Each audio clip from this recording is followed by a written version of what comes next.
Much. Hang on one second here. Okay, good morning, everyone. Again, thank you, Tony, for always allowing BMO to participate in Home Life Landmarks meeting this morning.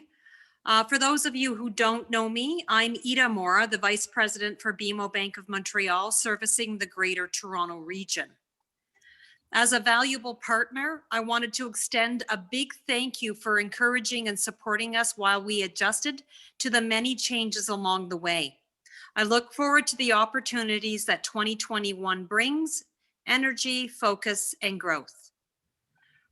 Today, it's with great pleasure for me to introduce our guest speakers. Not only do we have Sal Guterres, Senior Economist, Director at BMO Capital Markets, with over 2 decades experience as a macro economist. He will be providing us with valuable insights on the economy, including the housing market, employment, interest rates, GDP, inflation, and much, much more. Also joining us today is Margarita Ramos. She's the Manager of Partnership Relationships with BMO Bank of Montreal, who will be presenting the Bank at Worth program to help support your evolving needs as you grow in your organization. The offers will help improve your financial well-being with our exclusive banking package and customer service model. So Sal will be kicking us off with the market outlook, followed by Margarita. Over to you, Sal, to kick us off. Well, thank you, Ida. And I don't see the slides up on the screen. I don't know if anyone else can see them. We can see you, sir. Yeah. Henry, are you going to be able to share, please? Sean, could you find the share screen? Can you share? Can you find your share screen? The green button. Yeah. Okay. Click that one. On multiple participants? No. No. The green one. Share screen. Okay. Okay. Click that one and present and click your PPT. That's fine. We will see the PPT. Yeah, I don't see that. Henry, it's probably best if you upload the slideshow, and then I'll ask you to advance the slides. Yeah. Okay. Let me play it for you. Okay. Hold on.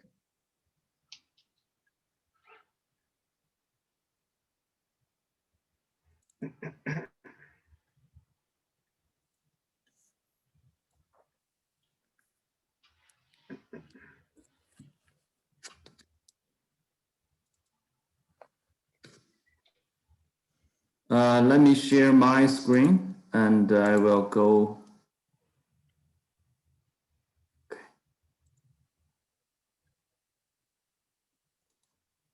So everybody can see this? Yes, thank you, Henry. No problem. Yeah, and do you want me to, can you advance the slides, Henry? Is that, would that work? Yeah.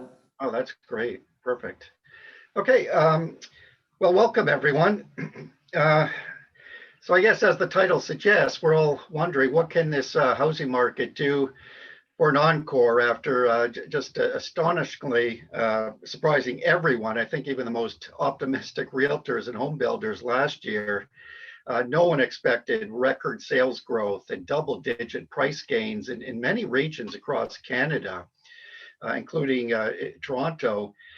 In a year that was basically one of the worst years for our economy, basically in modern history.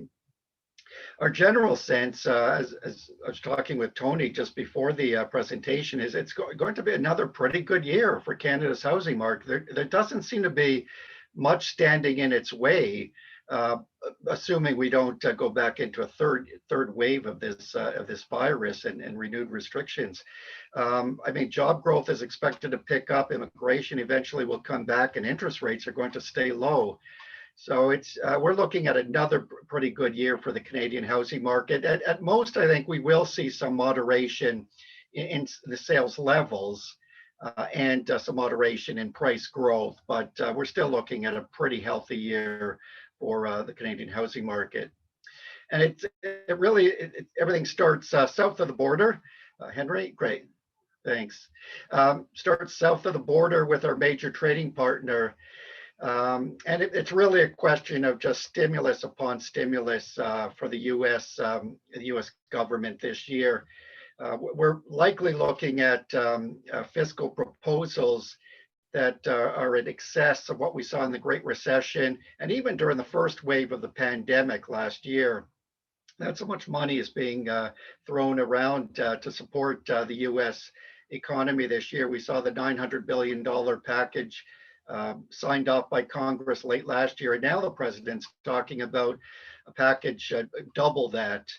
Now, only about some of those proposals will actually work their way through Congress. We are assuming about half, but that's still, you're still talking many percentage points of GDP and fiscal stimulus coming down the pipe for the U.S. economy. And that's even before the president rolls out his Build Back America plan, which will include money for infrastructure and climate control policies, education, healthcare, for example. And maybe lastly, and perhaps more next year, we will see some tax increases, especially corporate tax increases, to help pay finance that increase in spending. But for this year, it's really just stimulus upon stimulus. And that's why we think the U.S. economy, our major trading partner, could easily grow 5%. In 2021, so providing good support to Canada's economy. Henry, the next slide, please. We do have to get by this second wave of the virus, and I mean, this is really the biggest risk to Canada's economy and the global economy. We know parts of Europe had to move back into a pretty aggressive lockdown, and that's why that region is clearly on the cusp of another recession right now. The U.S. was taking a much lighter approach and has even started to ease back on some restrictions now that its second wave appears to be cresting. So at most, we're seeing the U.S. economy slow in the current quarter before it starts to pick up very strongly by the spring and summer. Canada is taking kind of that middle road approach. Some restrictions in leisure and hospitality, in-person entertainment, but nothing like we saw a year ago during the spring shutdowns. And now our second wave is starting to crest as well. But the big concern, of course, is the mutation of this virus to make it more contagious and possibly even more lethal. The good news is the vaccines so far can provide protection against the variants, but we don't know whether the mutations will lead to a third wave of the pandemic over the next 2 or 3 months. Hopefully not, but that's still the biggest risk to Canada's economy, and I would say against the housing market. Henry, the next slide, please. The good news, though, is we are rolling out this vaccine program. No one expected even 6 months ago that we would see vaccines being distributed this early. People were talking 1-2 years off in the distance, but no, they started in December. Unfortunately, the program has been rolling out pretty slowly, especially here in Canada. Only about 2.5% of our population has received just a single dose. That compares with now 7 to 8% in the US, over 11% now in the UK, or close to 15% in the UK. And the benchmark here is Israel, where at least 1/2 of its population has received a single dose of the vaccine. So it's well on the road to achieving so-called population herd immunity, probably within the next 1 to 2 months or so. And that's really set the bar pretty high for Canada and other countries to aspire to. But I think when some of these initial glitches in the vaccine distribution program are ironed out, and once we see some more supply coming on stream from Pfizer, Moderna, and remember, there are other vaccines that are waiting approval as well. AstraZeneca, Johnson & Johnson, which is just a single dose vaccine and can be easily stored and distributed. That will really accelerate the vaccination program. So we think Canada is still well on track to achieving herd immunity by late summer, if not before that. And remember, the restrictions will start to ease even well before we achieve herd immunity. Henry, the next slide, please. Great. And that can't come soon enough to some of the very hard-hit industries globally, and especially here in Canada, and as you're seeing in the US, just looking at employment and some of the services industries, leisure and entertainment, food services, for example, in-person healthcare services have really been hit hard. They started to recover when the initial shutdowns were relaxed, but really have stalled. So we're still seeing, restaurant business down 30% from pre-virus levels. Air transportation is down 80% or so. And some of the other areas, hotels, for example, hotel business is down 40, 50%. So those particular sectors of the economy will really require us to achieve herd immunity before the restrictions are more fully relaxed and people are just much more comfortable venturing out. So now the good news is those industries account for a relatively small share of our economy, about 4%, and some of that weakness is being fully offset by strength in other areas. Resources here in Canada, manufacturing has done quite well. Grocery stores, for example, technology businesses have done quite well. So there has been some offset, but we're still haven't fully recovered our losses and won't until we get closer to herd immunity. Henry, the next slide, please. As you can see, it was just an unprecedented downturn for Canada's economy in the spring of last year. GDP in just over a 2-month period collapsed by 18% during the shutdowns. Made a pretty good recovery through the third quarter. And we think the economy continued to grow in the fourth quarter. So on a quarterly basis, our economy contracted almost 40% in the second quarter, rebounded pretty strongly in the third quarter, and we then continued to grow at about a 7% rate annualized in the fourth quarter. Stats Canada surprised us last week by announcing that November GDP rose quite sharply and actually continued in their flash estimate for December, continued to grow, much to our surprise. We thought the economy had contracted late last year.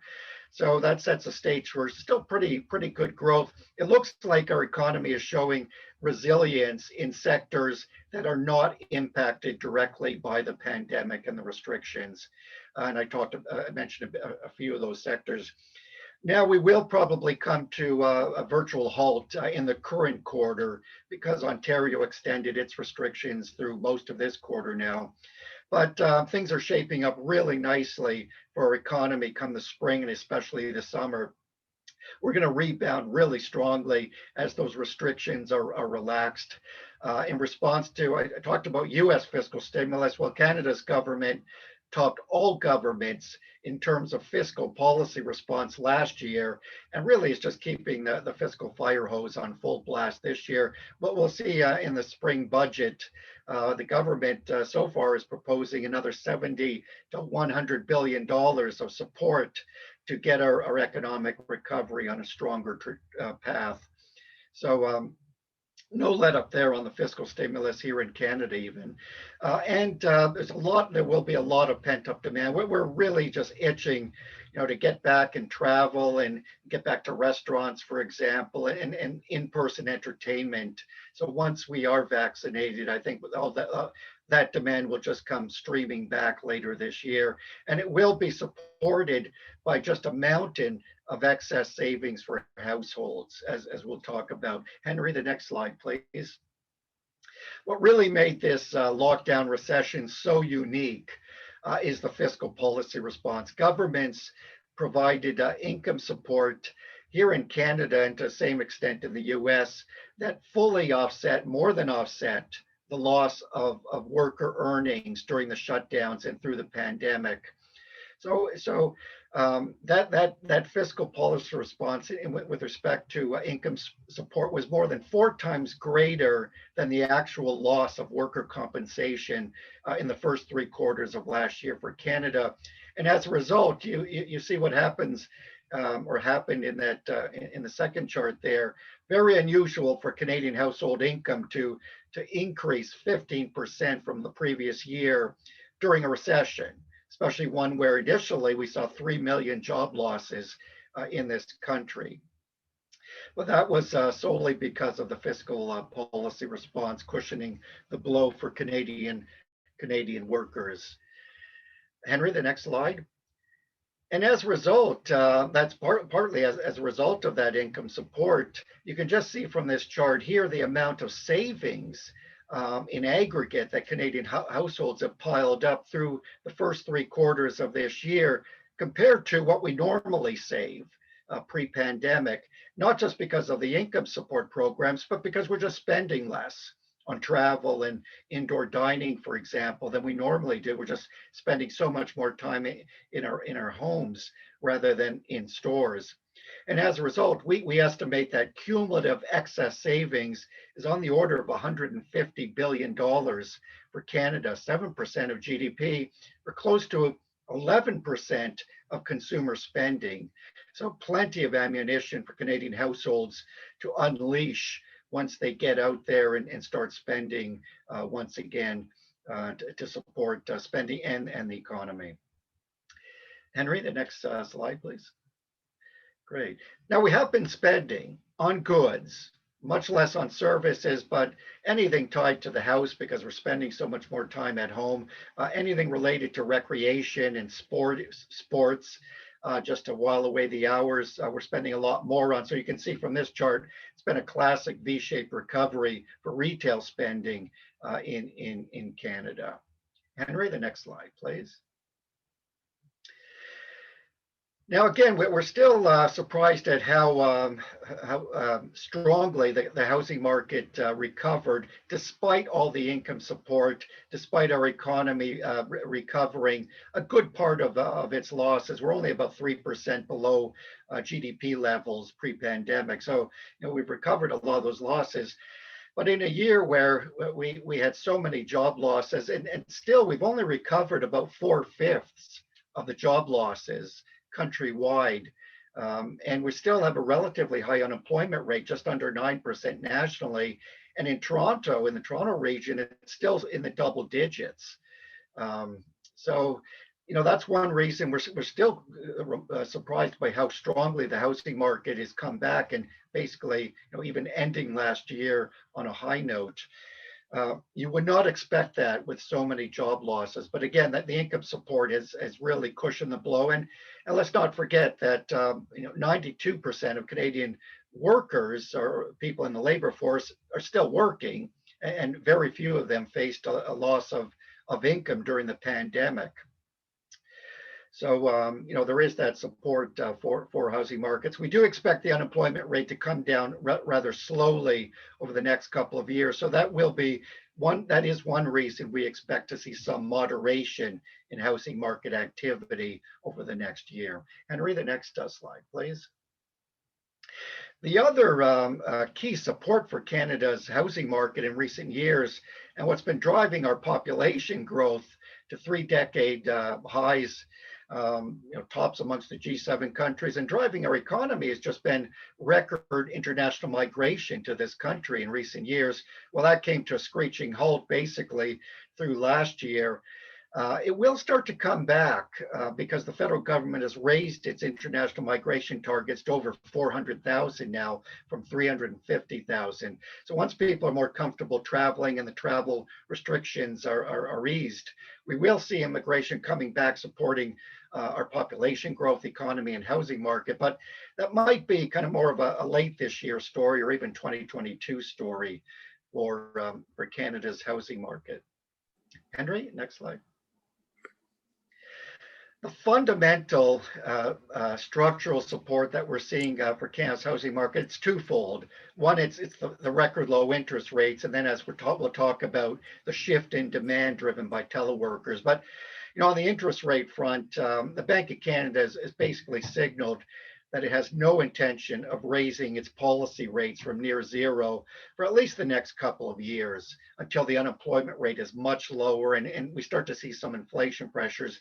We really do not anticipate much in the way of inflation, even though the risks of a spike in inflation have increased somewhat because commodity prices are rising a little more quickly and because the fiscal policy response and monetary response has been so aggressive. We could see inflation, well, we will see inflation trend a bit higher over the next year, but we do expect it to remain largely under control because of the number of unemployed and subdued wage costs over the next 1 to 2 years. And remember, artificial intelligence is still driving digital technologies to keep costs down. So that will be a structural factor keeping inflation under control. And as a result, even though we will see longer term interest rates drift up a little bit as the economy strengthens, we're only looking at less than 50 basis points of increase in longer term interest rates this year in Canada. So those rates will remain historically low and basically negative in real terms, actually below inflation. So still providing support to the economy and the housing market. Henry, the next slide. And it's been the millennials, those prime first-time home buyers, that age bracket is still growing, who've taken advantage of these record low mortgage rates to get into the housing market. Now, affordability has been an issue for the longest time now, especially as you can see in this chart, after 2016, when we had that speculative frenzy that drove home prices up 35% across the GTA for a while until the mortgage rules were tightened up and interest rates start to go up a bit. Now you can see more recently affordability measures, the proportion of income required to service a mortgage in the Toronto region has stabilized, albeit at pretty high levels, still requiring almost half of a typical family's income to service a mortgage on a typical property, which is basically just a bungalow in the GTA. So that's still certainly very expensive across the GTA, but at least the very low interest rates have helped stabilize the affordability across this region. But the story across most of the rest of Canada is that affordability remains very, very reasonable, very good, where generally it takes less than 1/5 of household income to service a mortgage on a typical property in most Canadian cities and regions. Henry, the next slide, please. And it really has been teleworkers now driving this shift in demand. They're taking advantage of less expensive properties in more affordable regions away from the big cities, for example, to get into the housing market. And it really is the millennials, that your prime first-time home buying age group that's driving that trend. That age group is still growing and will for several more years.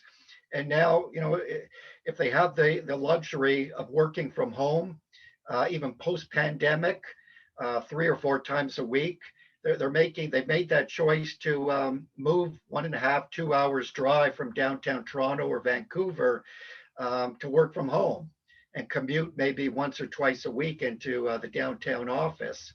So they've made that shift, and that's really what's been driving the record demand in housing here in Canada and in the US at 14-year highs for home sales.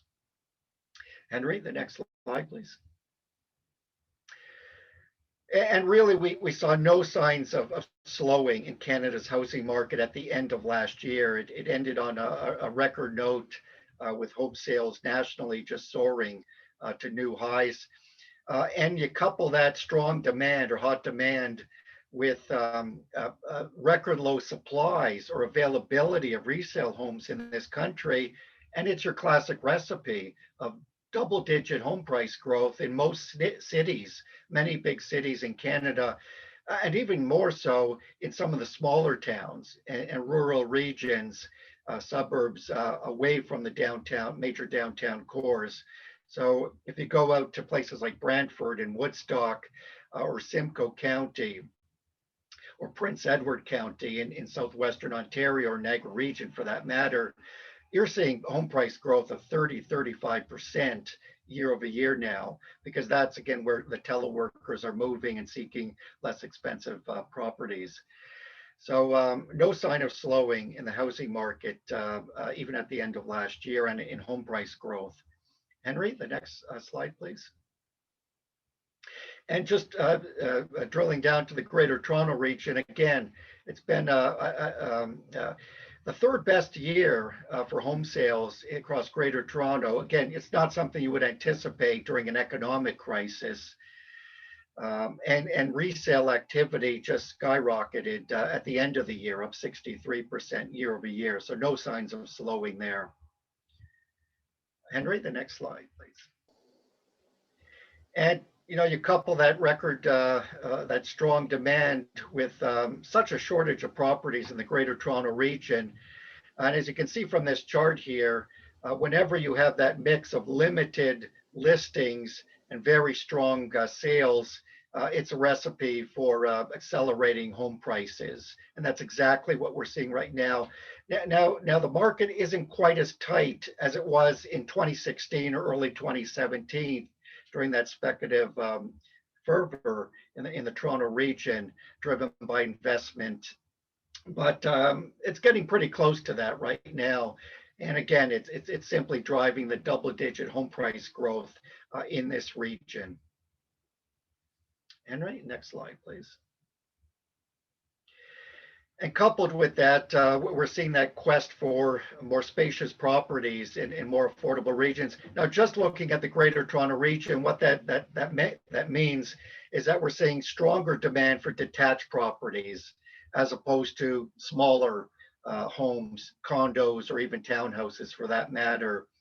And as you can see from this chart, we are seeing a record a gap in the price differential between detached properties and condos in the Greater Toronto region. Condo prices, resale condo prices have generally been falling for the past several months in the Toronto region, and more so in the downtown region than, say, the 905 region, while detached home prices have been rising at double-digit rates. And again, the further you get out from the 416 region into the 905 region, and then even beyond that, the Greater Golden Horseshoe, the stronger the home price growth is, because that's where demand is really hot. Henry, the next slide, please. The one pocket of weakness in Canada's housing market is really the rental market, and it's more so in the Greater Toronto region, to a lesser extent in the Greater Vancouver region, because of that shift away from the urban core, that shift towards ownership away from rental, because now many teleworkers can afford a property 2 hours drive from downtown Toronto. They don't have to rent in downtown Toronto or Vancouver. And there's also fewer students, international students in particular, living in the Greater Toronto region because they're learning online. We talked about many fewer international migrants coming to Canada and Toronto this year or last year as well. And remember, a lot of that job weakness, or I'd say most of it, was concentrated in lower paying jobs in the restaurant and travel industries, for example. And these are workers who tend to rent more than own. So that's why we're seeing more weakness, especially in rental demand. And you couple that with new supply because of the loss of tourism and the shift from short-term rental to longer-term rentals on Airbnb, for example. So the end result is we are seeing resale condo prices, especially in the downtown Toronto region, they were down 11% year over year. Now, and resale condo rents were down even more, down 16% in the past year as vacancy rates started to go up in Toronto and especially downtown Toronto. The one good news, I guess, is that we did see a pickup in condo sales across the Greater Toronto region, even the downtown core, right at the end of last year. And I suspect that is being driven by investors seeking some bargains because prices have come down. Now, unfortunately, rents are still falling faster than prices. And to make things worse, rents basically do not cover ownership costs of a condo in the city of Toronto. There's a study undertaken by Urbanation suggests that there's still negative cash flow on the order of about 25% in the city of Toronto. So for investors, you're really getting in even at these prices you really are hoping for condo prices to turn around and start rising, or rents to start picking up and rise much faster over the next 1 to 2 years. That could be a possibility, but I think in the near term, the condo market could remain fairly weak until we see job growth strengthen and international migrants coming back to the Toronto region. So we may not see stability and firmness until later this year, or even into next year in the Toronto condo market. Henry, the final slide, please. Great. So just to recap before we turn to questions, unfortunately, we got off to a rough start this year for Canada's economy, much like last year because of the second wave and renewed restrictions. But if all goes well, if we win this race against the variants, because the vaccine rollout starts to pick up and quickens, it's going to be a much better year for Canada's economy. Stronger job growth, for example. We could see Canada's economy rebound 5% this year after contracting a little even more than that last year, we believe, and probably remain quite strong and grow close to 5% next year as well. So it should be a much better year for Canada's economy, again, driven by that pent-up demand and a mountain of household savings, easing restrictions, and fiscal stimulus. And so it should be a pretty good year again for Canada and Toronto's housing market. We probably will see some cooling of sales and certainly price growth, because the price growth is just unsustainable. We would become worried about affordability even across the country if we see those kinds of price increases continuing over the next 1 to 2 years. So we will see some moderation, but it's going to be another pretty strong year for the Canadian housing market, barring a third wave of the virus or renewed restrictions on mortgage lending standards, for example, from the government. But I think that governments will hold off until our economy is on a much sounder footing, at least in the first half of this year.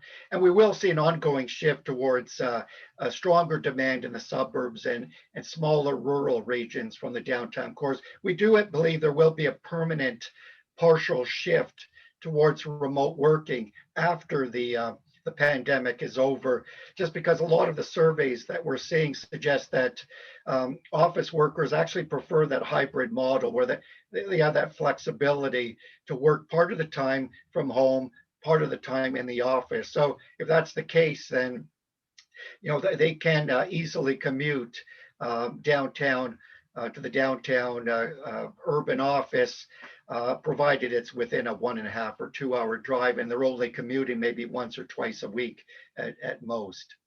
So I'll leave it at that, but welcome any questions or any feedback that you're seeing in Toronto's housing market right now.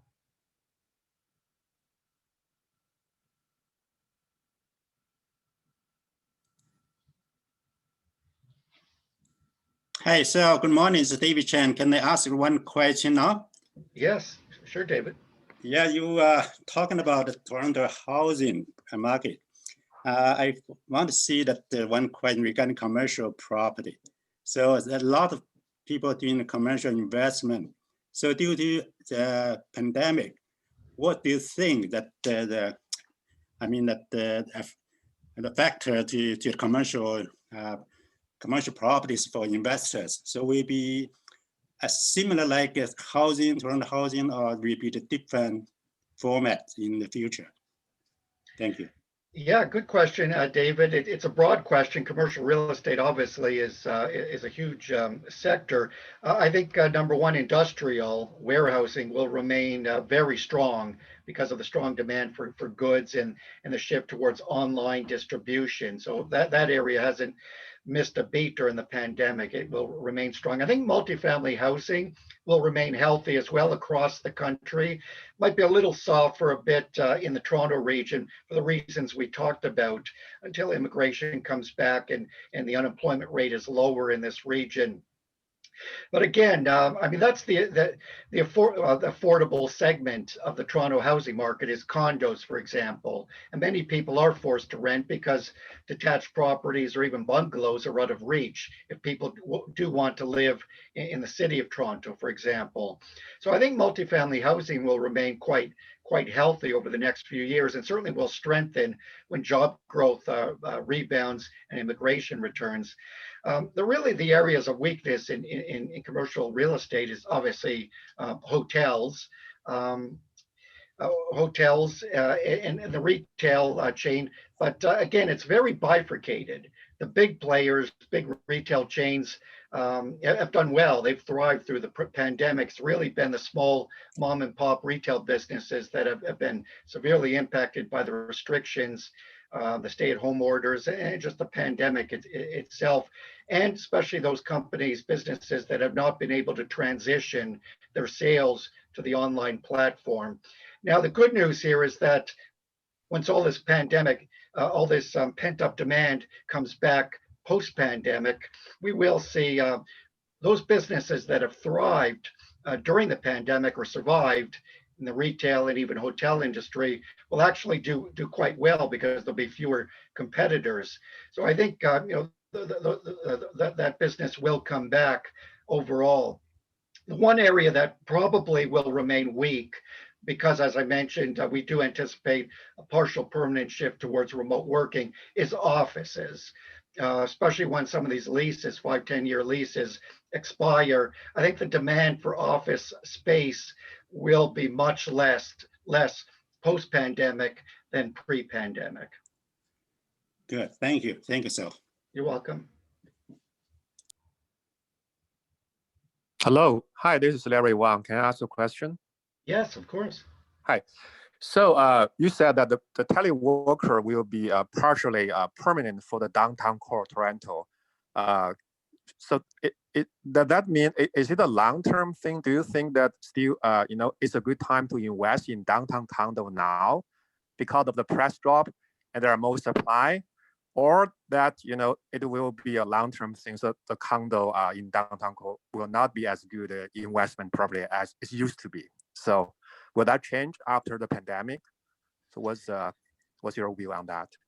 Yeah, great question. I know it's top of mind amongst investors generally. Is now the time to purchase a downtown Toronto condo and take advantage of the price decline?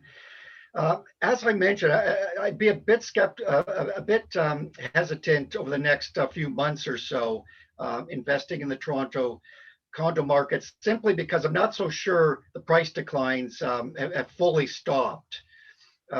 Again, just because rents continue to soften because of the shift of teleworkers outside the downtown core, and because of the absence of a lot of international migrants, for example, and high unemployment in downtown Toronto, I think the rental condo market could remain soft for the next little while. And it's quite possible that investors who in most cases do experience negative cash flow might just throw in the towel and might just try to sell off their condos.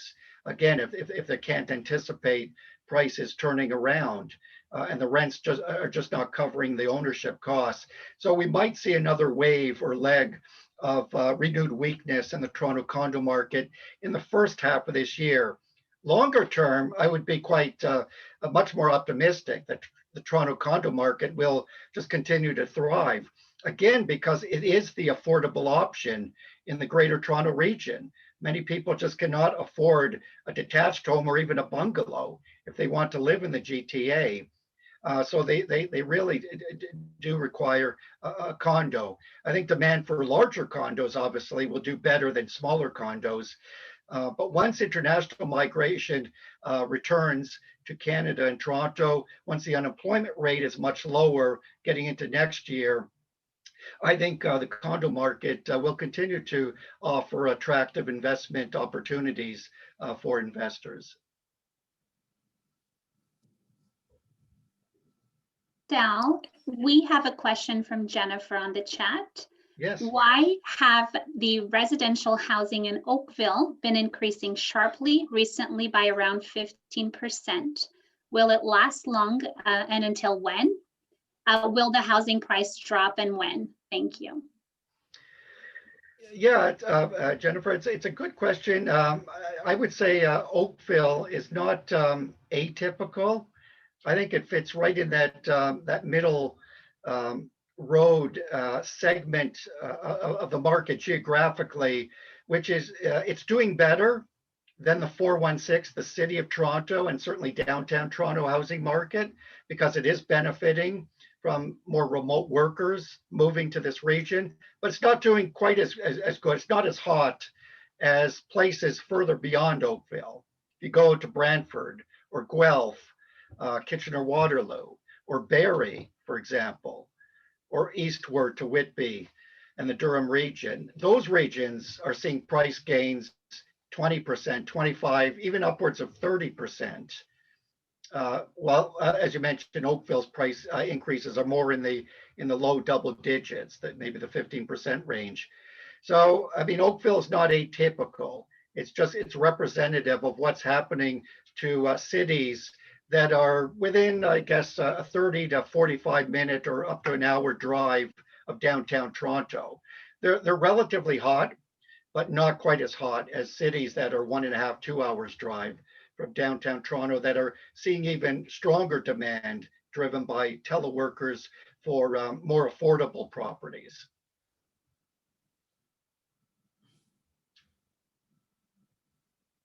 Any more questions? Okay, I think that's a wrap there. Thank you very much again, Sal, for joining and of course giving us the updates that will help us make decisions. Thanks again. Next up, we have Margarita Ramos, Manager of Partner Relationships from BMO Bank of Montreal.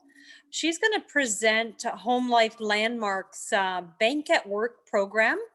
And this will help you with your evolving needs. This offer is specific to employees from Home Life Landmark. Over to you, Margarita, to kick us off. Thank you. Thank you, Ida. Good morning, everyone. Henry is going to share the deck. If you can add it to slide 2.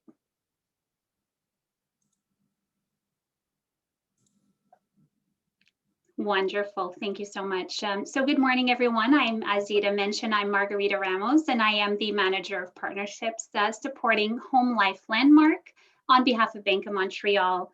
And so, the reason why I'm here today is because Home Life Landmark has made your financial well-being a priority and is now enrolled in BMO's Bank at Work program. So if I can ask, I had added a survey link onto the chat.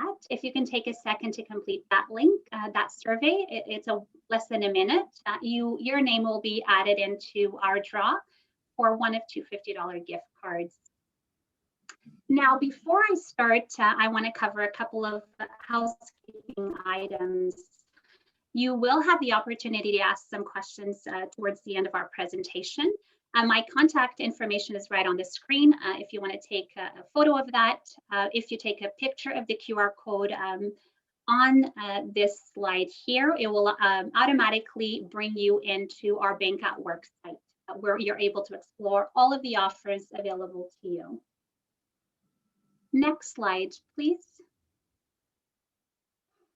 So over the next 15 minutes, I'll be sharing with you on how I can help you unlock over $3,350 in savings, and really by bringing the best of BMO to you and your family, by providing you with simple and flexible solutions backed up by coast-to-coast expertise.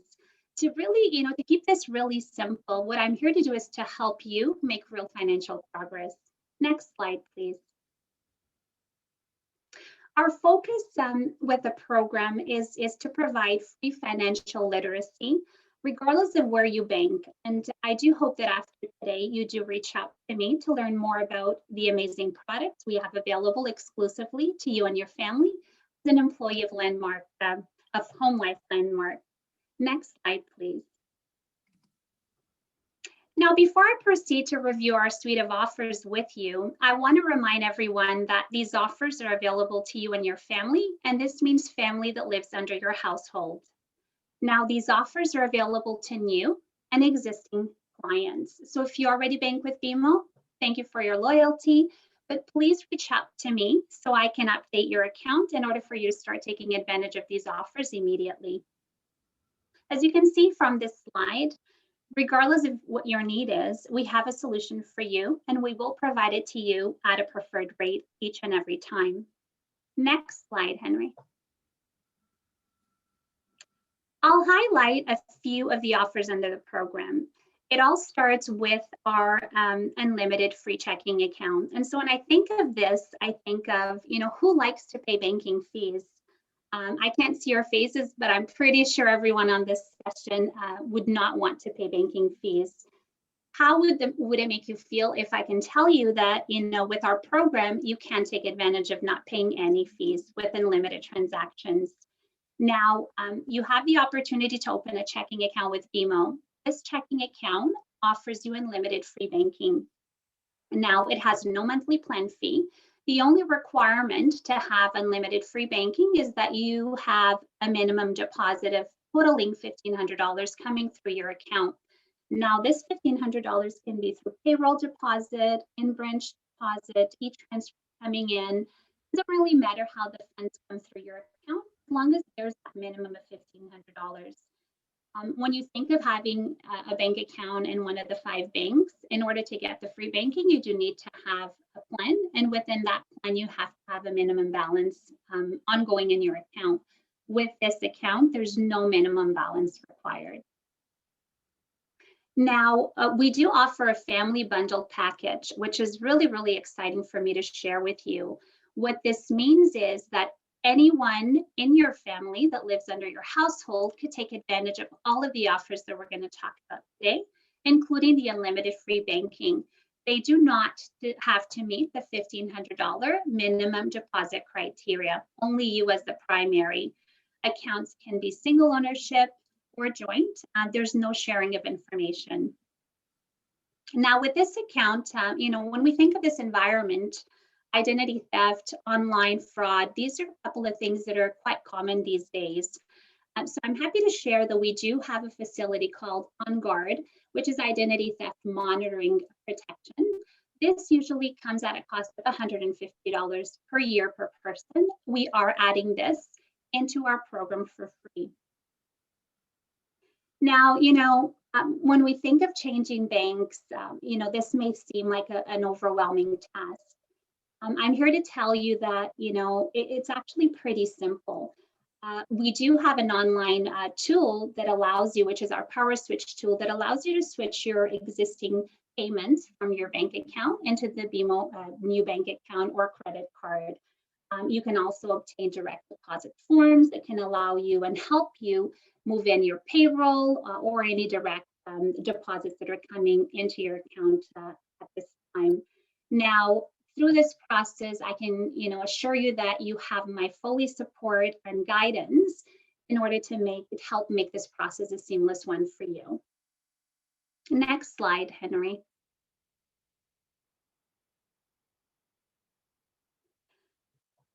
So let's talk about mortgages. We do offer premium mortgage experience, and Henry is here to provide you with advice and support alongside with me for all of your mortgage needs. And with our Bank at Work preferred rates, I can let you know that you get the best rate from the get-go. Just an example, our preferred Bank at Work rates today are 1.69 on our 5-year fixed. And we are offering 1.49 on our 5-year variable closed term. Now, this is with a 25-year amortization or less. Over to the next slide. With the program, we also offer 2 credit card offers. We offer our Elite card. Now, this card comes at a no fee for the first year, and we provide a discount of $40 for second and third year and ongoing.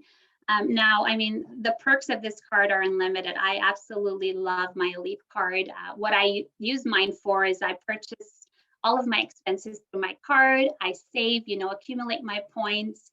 Normally, I would use my points to travel, something that, we can't do right now, but I'm taking advantage to, really building my points. And when, the travel ban is lifted, that I can, plan that really dream trip for myself and my family.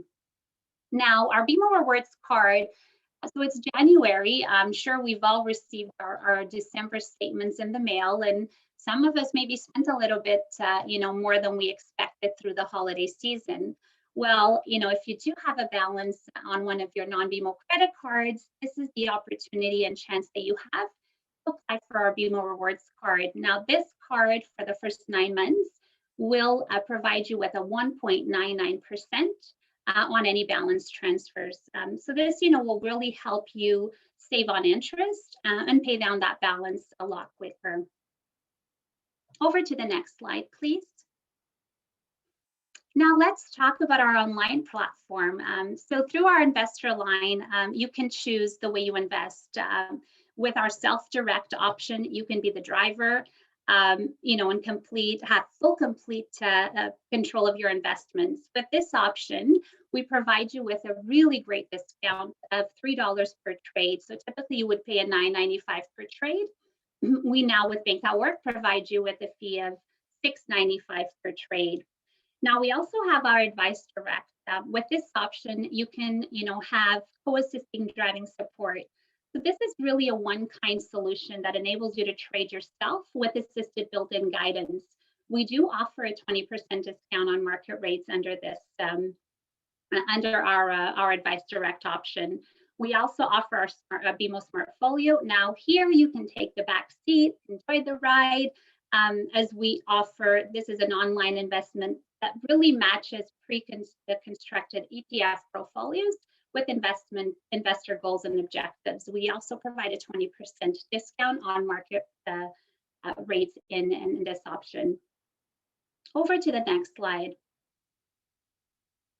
Now we do have some additional really exciting offers that are that do expire. And so if you do open a bank account with BMO, so new to BMO clients will have the opportunity to get an additional, so aside from unlimited free banking, you can also get an additional $300 cash bonus for banking with BMO. You can also get an additional $50 cash bonus if you bring your family member living in your household to BMO. Now, this offer does expire as of March 1st. We have a mortgage offer as well, where you can earn up to $3,000 in cash back by bringing your mortgage to BMO. Now, this offer expires on February 28th. This means that you would have to have your mortgage application submitted on or before the 28th to qualify. Next slide, please. Now I would like to open it up to some questions. If you do have a question, you can unmute yourself and ask the question. If you have a question, you can also add it to the chat and I will answer the questions for you. Thank you, Margarita. I collect some question about this Bank at Work program. Some agent from Home Life Landmark asked if renew mortgage is eligible to the exclusive rates or not. I double check our policy, I cannot find anything. I only find our policy says that if anyone just their company already joined the Bank at Work, when they apply mortgage, there is only one condition to eligible to the exclusive rate. The condition is that the applicant should have a checking account. But for the renew, I cannot find any answer. Do you have? Yes, thank you so much. Great question, Henry. So absolutely. So renewal. So if you do have a mortgage with BMO that is maturing, we definitely will provide you with the Bank at Work rates for the renewals of your mortgage. So in order to qualify for any of the offers that I talked about, and there's some additional offers I didn't discuss today, you do have to have your checking account with BMO. That having your unlimited checking account with BMO will unlock the opportunity to take advantage of all of the other offers. Does that help? Yeah, thank you. Thank you. Wonderful. As someone on the chat said, Investor Line is for stocks. There's many different options that you can get through Investor Line. Think of it as it's an opportunity for those of you that like to do your own investing, at a lower cost. And it allows you 3 different options in terms of, are you someone that's, that understands investing and want to do it on your own, you can do that with some tools that we have to support you. If you like to have some assistance because you're still not very comfortable, we do have, again, our second option, which provides you with support and advice. And then there's that option where, you don't want to drive your investment account. You want us to do it for you. And so that's the third option through our ETF option, which is really great as well.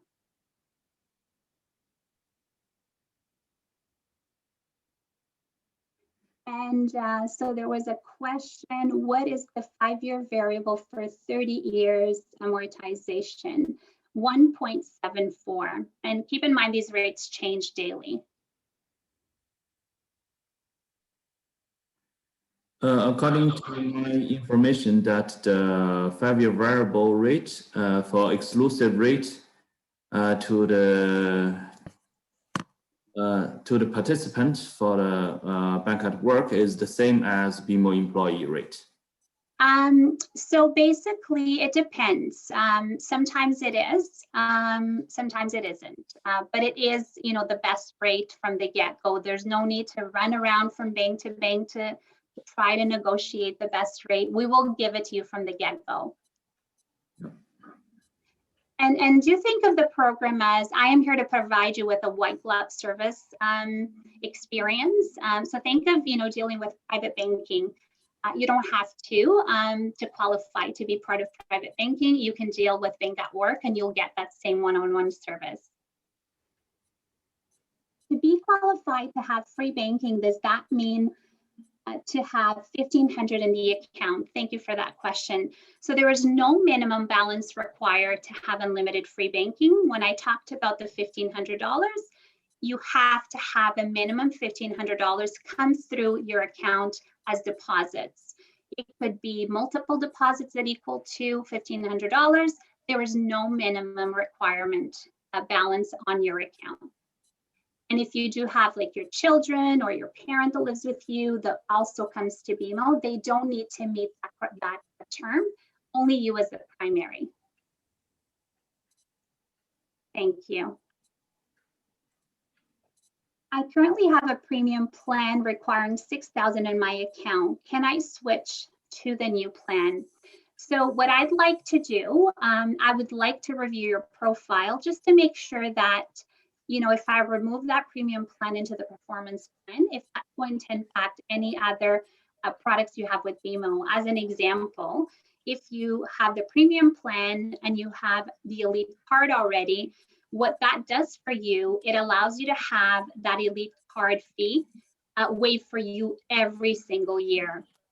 If I move you to the performance plan, you only have that pre-elite card fee waived for the first year. So, I would say for you, if you had that, it would be a benefit to stay with a premium plan. Now, I always like to have that one-on-one and review each profile. And what I do is I advise you based on what is the best for you in terms of changing into the different products within Bank at Work. So do reach out to me. I'm going to add my email address as well on the chat for easy copy and paste. Do reach out to me with your information and I'll do a full review. Any other questions? Margarita, there's a couple more questions in the chat box. Let me just see if I can get to them and I can, for some reason, I just had them on here and now I can't find them. Hang on here. There was one that if there's any, do they have to pay for checks? So checks, you do have to pay for checks. It is not part of the program. You can get the basic checks, so the fee is quite low, but do reach out to me, and see what I can do to help you. And there was one more question. This one here is for Henry. Do we have a new immigrant program? BMO always provide a new immigrant program, partial disclosed special treat for the new immigrant just landed and didn't establish employment in Canada. Well, if the new immigrant landed in 5 years, we could verify their overseas income. If so, we need 35% down for the new immigrant program. If the customer already established in Canada, their new to Canada program could down payment could as low as 10%. So quite depends case by case in new immigrant program. Thank you, Henry. What we'll do as well is we'll share Margarita's contact information. We'll send it to Tony Ma's office. They can share the presentation with all the realtors that are aligned to the office, and you can connect with Margarita. For mortgage inquiries, your best bet is to go to Henry.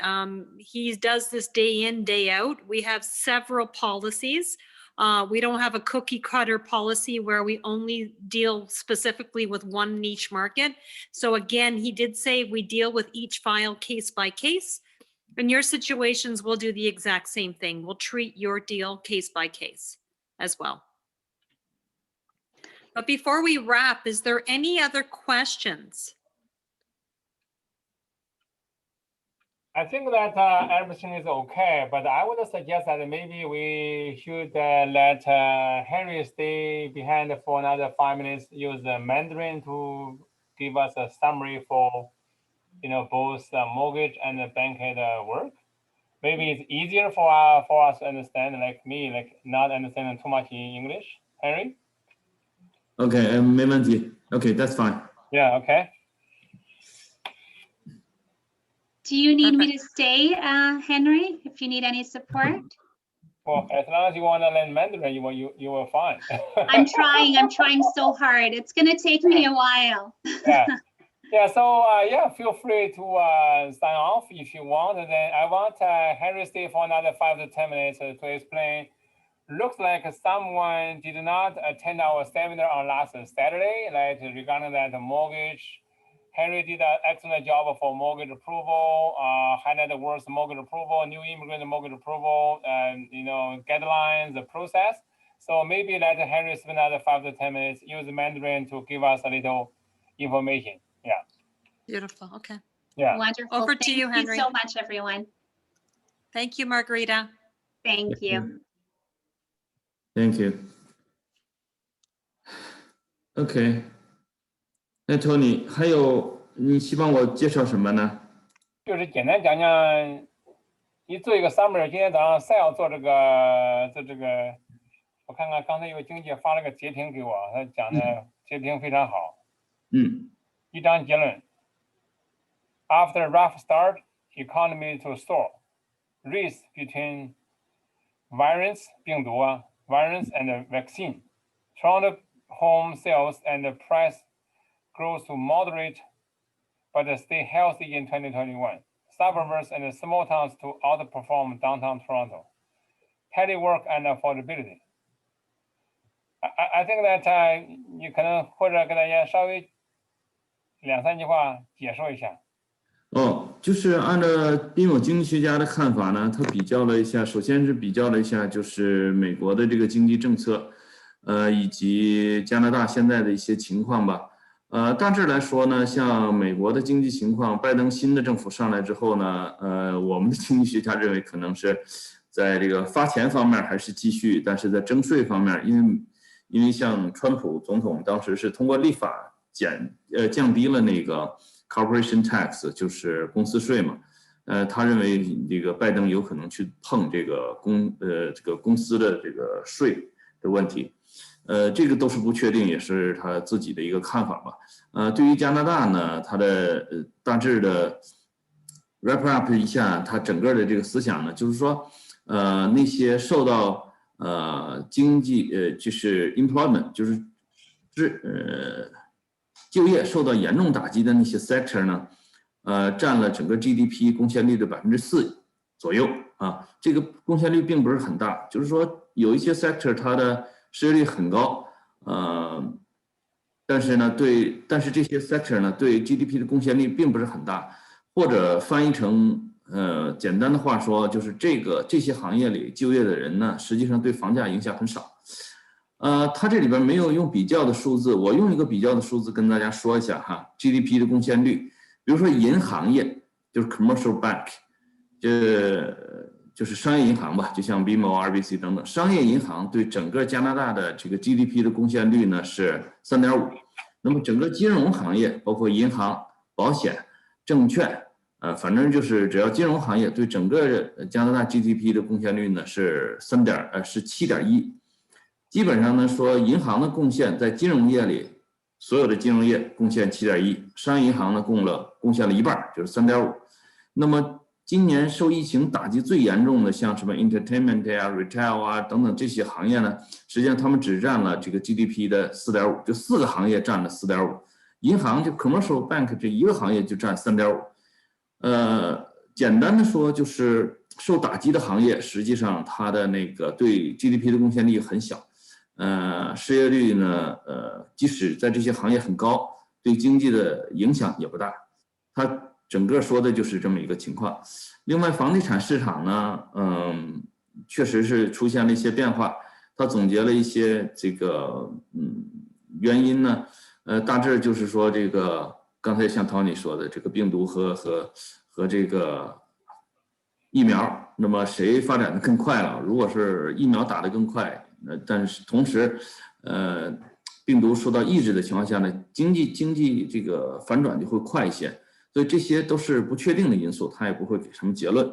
那么至于 local 的房地产的情况看呢，就是现在主要的是出现了那个买家的一个脑袋过热，或者是上周六晚上在大恒地产分享的时候我说了，现在呢就是说后悔的那些买家都返回市场来认错。那么你认错的诚意和你手里有多少钱决定了你能不能买到房子。因为 COVID-19 期间卖房的人，比如说我肯定是不愿意卖房子的嘛。我为什么要在 COVID-19 期间卖房子呢？我如果卖房子的话，如果我住在里边，那么有人来 visit， 我就会怕被感染。如果我是想搬出去的话，你想想，酒店我又不敢住，朋友家你得找其他人的房子住才能收益，这种情况下是很危险的。所以卖房的人呢，并不是很积极的卖房子，除非把价格出到很高。卖房的人才会愿意卖房子，就是说卖房的人不积极，买房的人很积极，这就出现了供需的一个短暂的失衡。我们经济学家认为呢，是这种短暂的失衡呢是肯定会出现的，就是 hot。那么最 hot 的地方呢，他认为是大都会边界，就是郊区吧，稍微便宜一点的房子能够容纳比较大的家庭。然后价格适中的这类房子呢，这个房价会比较坚挺，或者是上的比较快。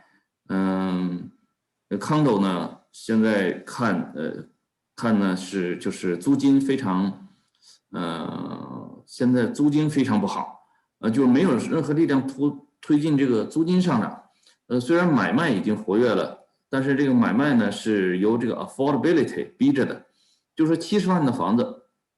你要么去郊区买一个 townhouse 或者 semi 或者小的独立屋，或者呢去 downtown 买一个房子，这还是把一些 affordability 吧，就是可支付能力，又把一些人赶回这个 downtown 去买房子了。但是呢租房确实是不好这它的些数据也显示了。那么刚才我在朋友圈看着一个，就是加拿大移民局突然公布一个消息，在2月1号，就是说，如果你是 postgraduate 是研究生的那种工签，持工签的那个，如果你继续在海外的话，那恐怕你工签那个时间要 run out 了，他不会把那个你在海外的时间，作为你什么eligible 的这个时间在里边，不会给你扣除，就是你在海外的时间，而是把你在海外停留的时间也都算在已经批准你这个工签里边了，不会给你延。这种情况下呢，就是说，如果你在今年的5月1号。持有这种工签的人，你不回来的情况下，恐怕你基本上就失掉了，持有工签。然后大家持有工签的目的都是为了找工作，然后变成 PR 嘛。如果是你今年在5月1号之前不回来的话，你恐怕这些时间你在海外的时间呢，基本上就算你在加拿大没有找到工作的这部分时间，那你继续找工作的时间恐怕就不够了。这个呢，我相信政府会一定有办法把这些滞留在海外的这些非居民再赶回来的。如果你不回来的话，这个恐怕就是身份这些东西就丢了。那么这些这些小刘在已经拿到工签又跑回中国的这些人，就需要 consider 一下，你到底是怕死不敢回来呢，还是说你要保住这些身份，相信加拿大以后会更好？还是急着在5月份赶回来？这个人数差不多有几万人嘛，相信这个政府一定会想出办法把这些在海外的人最起码叫回来。新移民登不登陆，这个还是要看他们自己的想法了。因为新移民登陆时间是还是比较宽裕的，因为他登陆以后有3年住满的话，他就可以申请 PR 了。但是这些非居民面临着现在一个 A or B 的选择，就是你现在回来，要么永远也别回来，就是这么一个选择。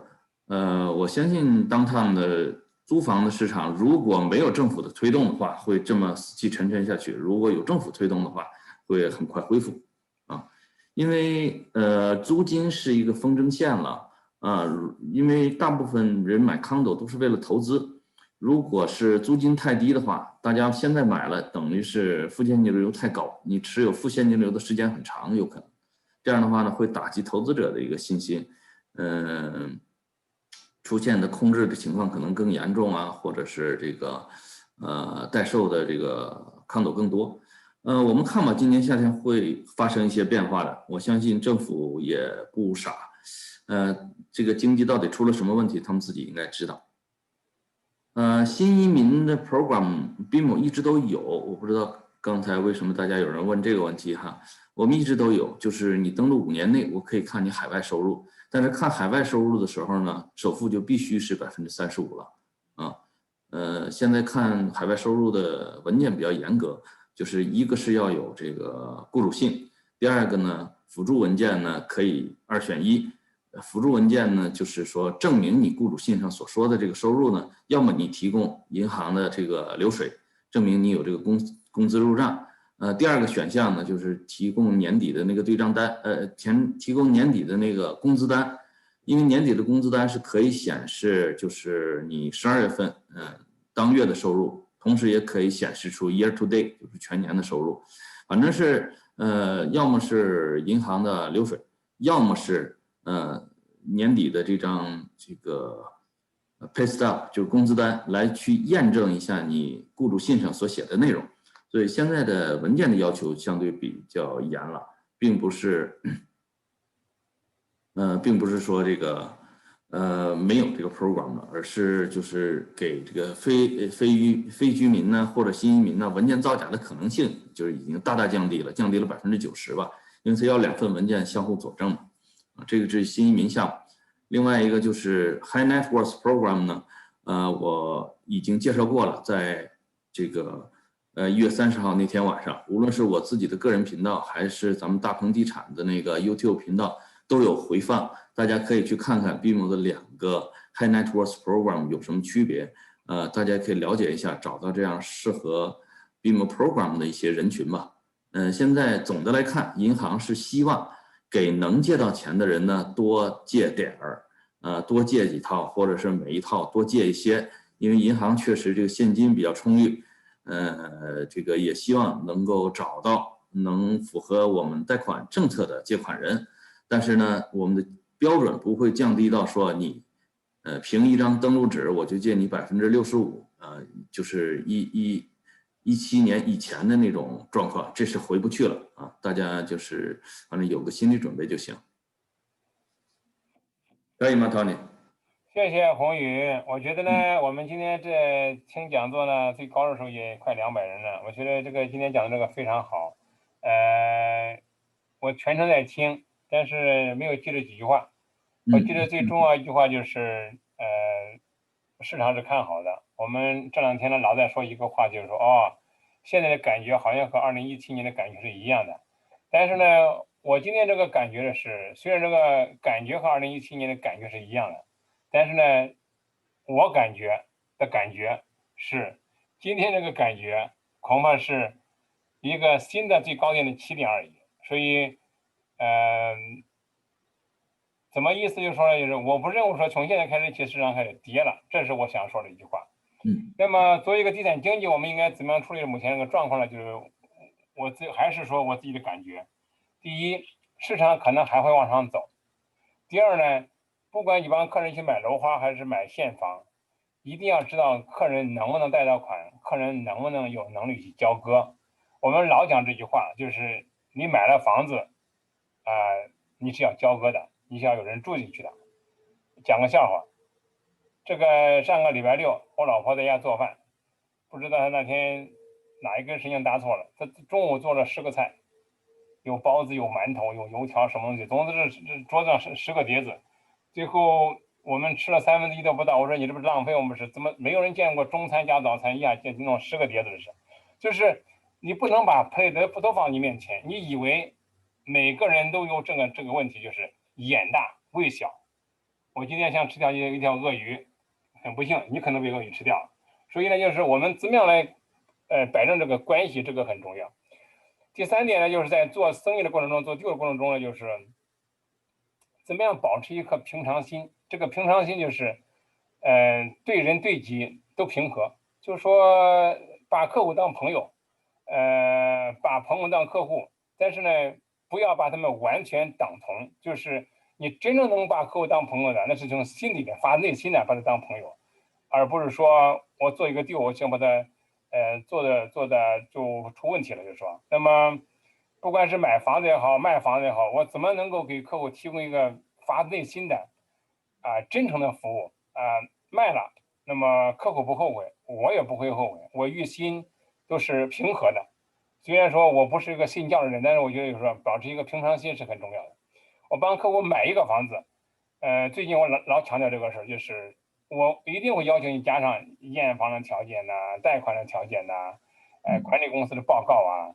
如果这个客户没有自己的经济，我强烈的要求你加上那个没有经济那一方不管是seller还是buyer，他的 lawyer review 这个 clause。OK， 有些经济买卖自己房子，说哎呀给我来一个 offer， 我说我最不喜欢 firm offer。你贷不到款，你不买我房子 ，I don't care， 我可以move on。你看着我的房子，我的房子有问题，找到问题我就往你修，对不对？修之前交割之前，我就是把房子的 offer 彻底弄了100% firm， 我再也不用担心了。那么最后一点呢，就是弘毅刚才讲了这个上个礼拜六我们搞了个大型讲座，我们公司的签的里面有弘毅那个 moment 里面有 post 有这个 link， 整个讲座我听了。但是呢，因为我自己不符合新移民贷款条件，我也不属于那个high net worth 贷款条件，所以呢那一块我没有认真听。我认真听的是最后一部分，就是弘毅作为一个自雇职业的 sales， 他怎么做成功的，在这个行业，他对我们每一个自雇的 sales 的一点经验教训和体会，我觉得那个分析的非常好。经常有经纪过来给我讲说，哎呀，最近没有客户怎么办？这个你觉得我应该在哪打广告？如果说呢你是个全新经纪，我会非常耐心给你分析，去给你建议。但是呢，我不可能把这个弘毅的经验搬给你听，把这个另外一个公司的经验搬给你听，没有用。你一定要找到适合自己的，发展自己家社会主义道路这个光明大道走，不能走美国的，也不能走英国的，更不能走阿根廷的。所以呢，怎么样找到自己适合自己的路？就是弘毅讲的，就是说建立自媒体。建立你自己的这个一个 network， 建立一个你自己的一个形象工程，把这个工程做长期做大。我记得杨经理曾经去年搞过一个讲座，就是New Year Planning， 就是 Time Planning 啊，还有这个就是你的计划呀。我觉得有一点很重要，就是说，就是他讲一个赛，就是说我1年要做60个 deal， 他分析来分析，最后说我每天要加5个人到我的这个 database 里边。其实这就是一个奠基工程，就是我每一天我认识6个人，我把6个人里面可能3个人变成我的 contact， 那3个人里面呢，可能最后在未来的半年、1年里面，可能有1个人成为我 potential 客户，这就是一个系统工程。不要想着就一嘴吃个胖子，没有哪个人一嘴吃个胖子的，就是每一个人都是从一步一步做起来的。弘毅最后你再讲讲这个Bank at Work 这个项目，就是说我们经济如果参与的话呢，下一步我们应该怎么做，怎么操作？好的，这个非常简单，就是大家记住Bank at Work 这3个词就行了。去任何分行，无论是多伦多的还是你是在温哥华，你去告诉就是经办人员，因为你去有可能是去有的人去开支票账户，有的人去申请信用卡，有的人去开那个 invest line， 有的人去申请 mortgage， 无论你做什么，请你呢告诉BMO 的员工啊，就是大鹏地产已经加入了 Bank at Work 这个 program， 那么呢让那个员工去查这个 Bank at Work 的这个现在的执行的各种 policy。包括你原来的 A 计划可能要换成 B 计划，怎么样，能不能享受到优惠？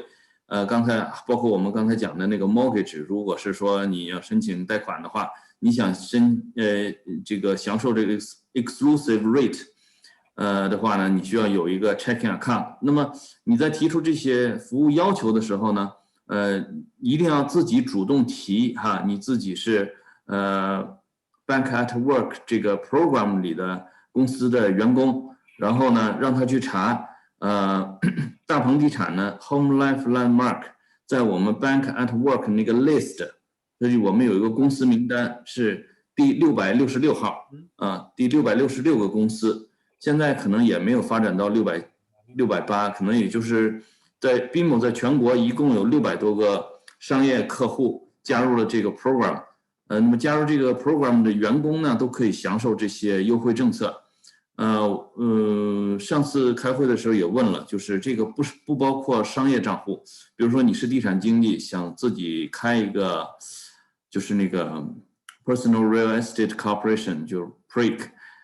如果你要想开这个的话呢，这种商业账户并不在这个 program 里边，其他的呢，个人账户都在这里边。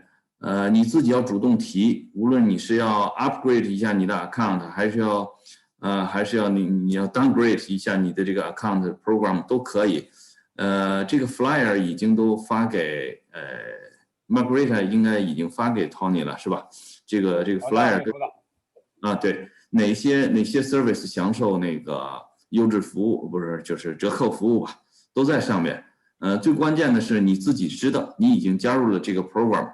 那么大鹏地产在我们这个公司名单里排666号，如果我们的客服找不到的话，你可以提示他一下。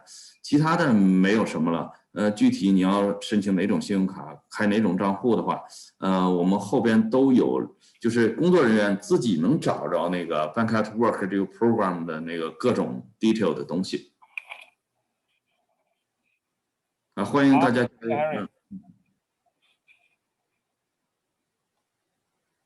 刚才谁问了个问题？问这个经济学家 Sal 说，为啥欧克的房子涨这么快 ？Sal 可能不住欧克维。